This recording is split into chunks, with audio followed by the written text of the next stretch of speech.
जूझने का मेरा इरादा न था, मोड़ पर मिलेंगे इसका वादा न था। मैं जी भर जिया, मैं मन से मरूं, लौट कर आऊंगा, कूच से क्यों डरूं। तू दबे पांव चोरी छिपे से न आ, सामने वार कर फिर मुझे आजमा। ये पंक्तियां हैं अटल बिहारी वाजपेयी की। अटल अपनी हाजिर जवाबी और सादगी से पक्ष और विपक्ष दोनों के प्रिय थे। उनकी सादगी और उनकी हाजिर जवाबी के किस्से आज भी देश के कोने कोने में सुनाए जाते हैं।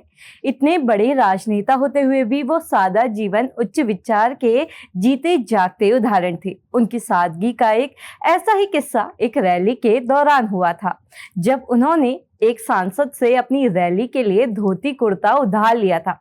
आइए आपको इस वीडियो में उसी किस्से के बारे में बताते हैं। भारत के पूर्व प्रधानमंत्री रह चुके अटल बिहारी वाजपेयी कुल 3 बार प्रधानमंत्री बने। साल 1996 में पहली बार वो सिर्फ 13 दिनों के लिए प्रधानमंत्री थे।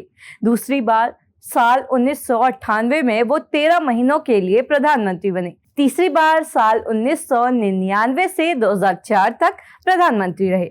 आज हम आपको जो किस्सा बताने वाले हैं वो है साल 1969 का, जब अटल बिहारी वाजपेयी भारतीय जनसंघ की रैली को संबोधित करने अलीगढ़ पहुंचे थे। वो इतने सरल थे कि उनका आना जाना ट्रेन से हुआ करता था। अपने सामान का ब्रीफकेस भी वो खुद उठाया करते और हैरत की बात तो ये थी कि उनके पास कुल 2 जोड़ी धोती कुर्ता ही थे। उनके ब्रीफकेस में एक धोती कुर्ता, अंतर्वस्त्र और एक रुमाल के साथ एक टूथब्रश हुआ करता था।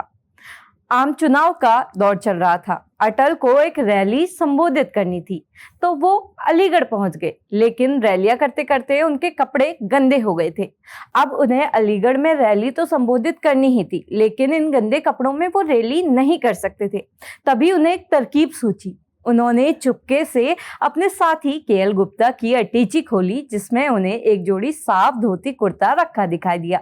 ये देखते ही उन्होंने केएल गुप्ता से बोला, आज तो मैं यही कपड़े पहनूंगा, क्योंकि मुझे और भी रैलियां करनी है।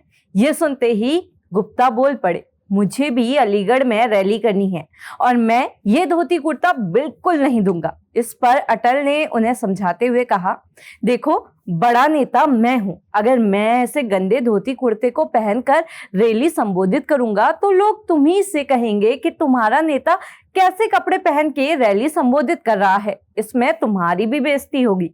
वैसे भी तुम्हारी रैली तो शाम को है, तो तब तक तुम मेरे धोती कुर्ते को धुलवाकर पहन लेना। पर केएल गुप्ता ने उनकी बात नहीं मानी और ये कहते हुए बाथरूम की तरफ चल दिए कि मैं अपना धोती कुर्ता खुद पहनूंगा। इसी बीच अटल ने उनका धोती कुर्ता पहना और हंसते हुए उधर से निकल गए, जिसके बाद वहां मौजूद केएल गुप्ता समेत सभी लोगों ने खूब ठहाके लगाए।